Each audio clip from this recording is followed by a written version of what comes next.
El gran trabajo. Tomo 4. Las arcanas. Carlos Heredia Fiallo. 2026. Capítulo 10. El fundamento. La ley. Natural. No hay dos leyes. La misma ley que gobierna el nacimiento de las estrellas gobierna el nacimiento de un pensamiento. El cosmos no opera con un código para lo grande y otro para lo pequeño. La misma estructura causal que determina la órbita de los planetas determina la órbita de las ideas. La ley es una. No porque alguien lo haya decretado, sino porque no puede ser de otra manera. La unidad es la naturaleza misma de lo real. Existe una tendencia persistente en el pensamiento humano a dividir la realidad en dominios separados, cada uno con sus propias reglas. La física estudia lo material. La psicología estudia lo mental. La espiritualidad estudia lo trascendente. Cada campo desarrolla su vocabulario, sus métodos, sus leyes particulares. Y así creamos la ilusión de que existen múltiples realidades, múltiples órdenes, múltiples leyes. Esta división no es descubrimiento. Es convenio. No refleja la estructura de lo real. Refleja la limitación de nuestros instrumentos de investigación y la fragmentación de nuestro conocimiento. La arcana menor comienza negando esta división. No propone una nueva síntesis que una lo separado. Propone el reconocimiento de que la separación nunca existió. La ley que gobierna el nacimiento de las estrellas es exactamente la misma ley que gobierna el nacimiento de un pensamiento en la mente humana. No son similares. No son análogas. Son la misma. La ilusión de la escala. Lo que llamamos grande y pequeño son diferencias de densidad, no de naturaleza. El átomo y la galaxia obedecen los mismos principios. Solo difieren en magnitud aparente. Cuando el ser humano cree que sus pensamientos son demasiado íntimos para ser gobernados por la ley cósmica, cae en la ilusión de la escala. La fantasía de que existe un reino privado donde la causalidad no alcanza. Cuando contemplamos una galaxia y luego contemplamos una célula, experimentamos una diferencia abrumadora de escala. La galaxia contiene billones de estrellas. La célula es invisible al ojo desnudo. La galaxia existe por miles de millones de años. La célula vive horas o días. La diferencia cuantitativa parece implicar una diferencia cualitativa. Pero esta apariencia es engañosa. La escala no determina naturaleza. Lo que llamamos grande y pequeño son diferencias de densidad, de extensión, de velocidad de vibración, no de esencia subyacente. El principio de correspondencia no dice que lo pequeño sea como lo grande en el sentido de parecerse. Dice que ambos son expresiones idénticas del mismo principio, vistas desde diferentes posiciones en el espectro de manifestación. El átomo no es miniatura del sistema solar. Ambos son el mismo patrón numérico, la misma proporción geométrica, la misma ley de organización expresándose en diferentes órdenes de magnitud. El principio hermético no es analogía sino identidad estructural. Como es arriba es abajo no significa que lo de abajo se parezca a lo de arriba. Significa que son la misma cosa en diferente grado de manifestación. El ser humano no es un microcosmos que imita al macrocosmos. Es el macrocosmos expresándose en forma concentrada. Quien comprende esto comprende que no hay afuera ni adentro, solo niveles de la misma realidad. En el ser humano ocurre lo mismo. El proceso que genera un pensamiento no es similar al proceso que genera una galaxia. Es el mismo proceso en diferente escala de tiempo y densidad. La mente que piensa es el todo que se piensa a sí mismo, concentrado en un punto de aparente separación. Las consecuencias del reconocimiento. Reconocer la unidad de la ley tiene consecuencias que no son prácticas sino ontológicas. Cambia lo que somos, no solo lo que hacemos. Si la ley es una, entonces conocerme a mí mismo es conocer el cosmos. No hay atajo más directo a la comprensión universal que la observación precisa de mi propia estructura. No hay telescopio más potente que la introspección disciplinada. No hay experimento más revelador que el examen de mi propia experiencia. Si la ley es una, entonces transformarme a mí mismo es participar en la transformación del todo. No porque mi acción individual cambie las galaxias, sino porque mi reconocimiento de la unidad elimina la separación entre mi transformación y la transformación. Hay solo transformación, y yo soy su expresión particular consciente de sí misma. Si la ley es una, entonces no hay víctima ni verdugo en el sentido último. Hay causas y efectos, cadenas de determinación, responsabilidad estructural, pero no hay injusticia cósmica, no hay favoritismo, no hay excepción.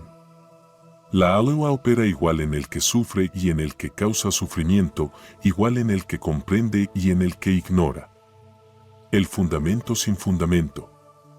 La Alewa no tiene fundamento externo. No fue creada. No fue decretada. No es objeto que existe separado de los sujetos que la operan. La ley es la estructura misma de la existencia, el modo en que lo real se organiza, el patrón que el pensamiento del todo piensa continuamente. Esto es lo que la arcana menor revela como fundamento. No una ley entre otras, no un principio que se añade a la lista, sino el reconocimiento de que todo lo que sigue. El estudio de los hemisferios, de los cerebros, de la conciencia.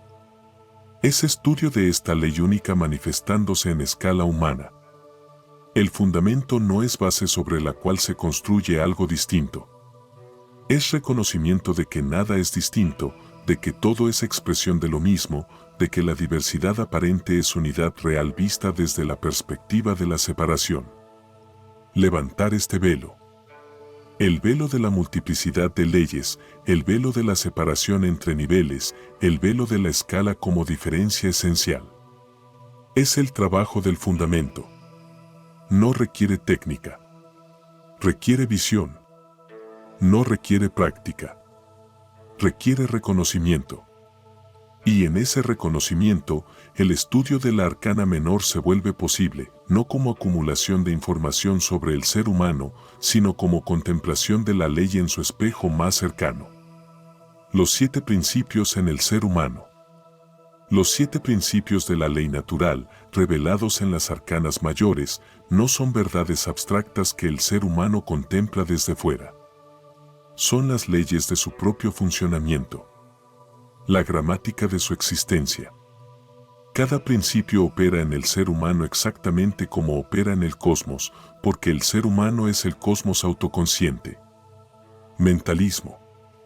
La mente individual no es entidad separada sino fragmento de la mente total.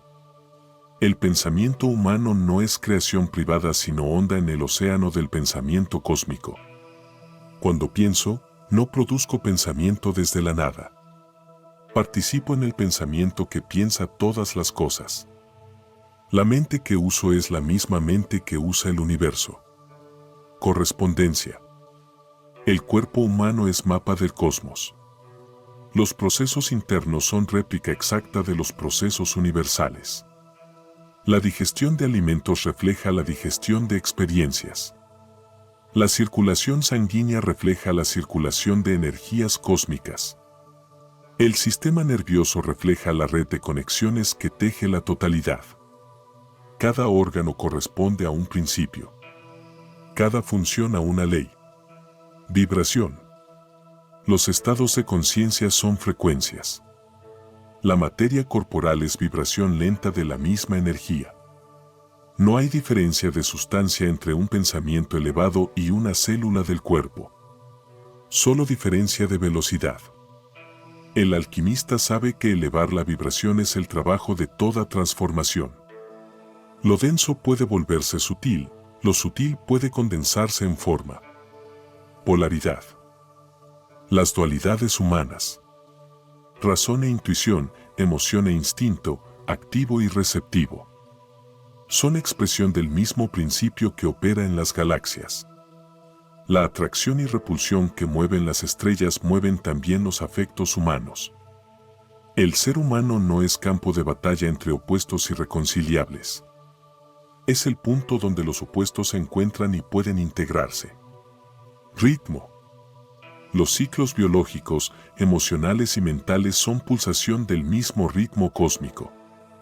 El corazón que late, el pulso que sube y baja, el humor que oscila, la energía que fluye y refluye. Todo es expresión del principio que hace que el día suceda a la noche, que la vida suceda a la muerte, que la expansión suceda a la contracción. El sabio no lucha contra el ritmo. Cabalga la ola. Causa y efecto. El karma individual no es castigo divino sino ley mecánica. Cada pensamiento es causa que genera efecto inevitable. No hay pensamiento estéril, emoción sin consecuencia, elección sin resultado. La cadena causal atraviesa el ser humano de arriba a abajo. El pensamiento produce emoción, la emoción produce acción, la acción produce efecto en el mundo. Generación. La creación continua del yo ocurre mediante la interacción de principios masculino y femenino en todos los planos. El ser humano no es producto terminado sino proceso generativo constante. Cada instante es un nacimiento donde lo activo fecunda lo receptivo y produce algo nuevo. La identidad no es estatua sino flujo. La estructura de causalidad. No hay azar en lo interno. Lo que parece accidente psicológico. El pensamiento que surge sin razón aparente, la emoción que nos sorprende, el impulso inesperado. Es efecto de causas no rastreadas. La mente inconsciente procesa miles de estímulos por segundo. Lo que emerge a la conciencia es la punta de un iceberg causal. Nada surge de la nada. Todo tiene historia. La responsabilidad estructural. No se trata de culpa moral sino de reconocimiento de que el pensamiento es causa. El ser humano no es responsable en el sentido de que alguien lo juzgue. Es responsable en el sentido estructural de que sus actos internos y externos generan consecuencias que él mismo experimenta. La responsabilidad no es carga sino poder. El poder de elegir las causas cuyos efectos desea cosechar. Planos de operación. Las causas mentales generan efectos emocionales. Los efectos emocionales generan efectos físicos. Todo sin violar la continuidad. Un pensamiento repetido produce una tendencia emocional. Una tendencia emocional sostenida produce una disposición física. Una disposición física consolidada produce una condición de vida. La cadena es continua. Cada eslabón es causa del siguiente y efecto del anterior. El error de la separación. Materialismo interno. Ver el cuerpo como máquina sin correspondencia cósmica es el error de quien reduce lo real a lo medible. El cuerpo no es objeto entre objetos. Es expresión densa de la misma energía que expresa el universo. Negar esta correspondencia es amputar al ser humano de su dimensión cósmica. Convertirlo en accidente biológico sin conexión con el todo. Espiritualismo escapista. Ver lo interno como refugio separado de la ley natural es el error opuesto. Quien busca escapar de la materialidad hacia un reino espiritual puro niega que el espíritu ya está aquí. La materia no es prisión del espíritu. Es el espíritu en su grado más denso de manifestación. Huir del cuerpo es huir de la ley que se expresa a través de él. Ambos niegan el fundamento. El materialismo reduce el espíritu a materia. El espiritualismo reduce la materia a ilusión. Ambos cometen el mismo error. Fragmentar lo que es uno. El fundamento es el reconocimiento de que cuerpo y espíritu son la misma realidad en diferentes velocidades de vibración, que lo interno y lo externo son la misma ley operando en diferentes planos. El reconocimiento del fundamento. Ver la ley operar. Hay diferencia entre saber los principios y reconocerlos en funcionamiento. El saber es conceptual. El reconocimiento es experiencial. Quien sabe los principios puede recitarlos. Quien los reconoce los ve actuar en cada pensamiento, cada emoción, cada acontecimiento. El reconocimiento transforma el conocimiento en visión. El testigo como fundamento. Aquello en lo cual la ley se reconoce a sí misma es el testigo. La conciencia que observa sin juzgar, que presencia sin interferir. El testigo no está sometido a la ley porque no está dentro de la cadena causal. Es el campo donde la cadena aparece. Pero el testigo puede identificarse con el proceso o presenciarlo. Esa es la diferencia entre la servidumbre inconsciente y la libertad consciente. De la teoría a la visión. Los principios dejan de ser conceptos y se vuelven descripción de la experiencia vivida cuando el reconocimiento madura. Ya no se dice todo es vibración como afirmación teórica. Se percibe directamente cómo los estados de ánimo vibran a diferentes frecuencias, como la elevación de la conciencia es literalmente aceleración vibratoria. La teoría se convierte en óptica. La implicación existencial. No hay víctima ni verdugo. Solo hay causas y efectos en cadena. El que sufre las consecuencias de sus propios actos anteriores no es víctima del universo. Es cosechador de lo que sembró. El que inflige daño no es verdugo con poder absoluto. Es sembrador que eventualmente cosechará lo que planta. La agua no toma partido. Simplemente conecta. La libertad en la alineación. Libertad no es escapar de la ley sino comprenderla para operar conscientemente dentro de ella. El alquimista no busca violar la causalidad. Busca conocerla tan profundamente que puede elegir con precisión qué causas generar para producir los efectos deseados.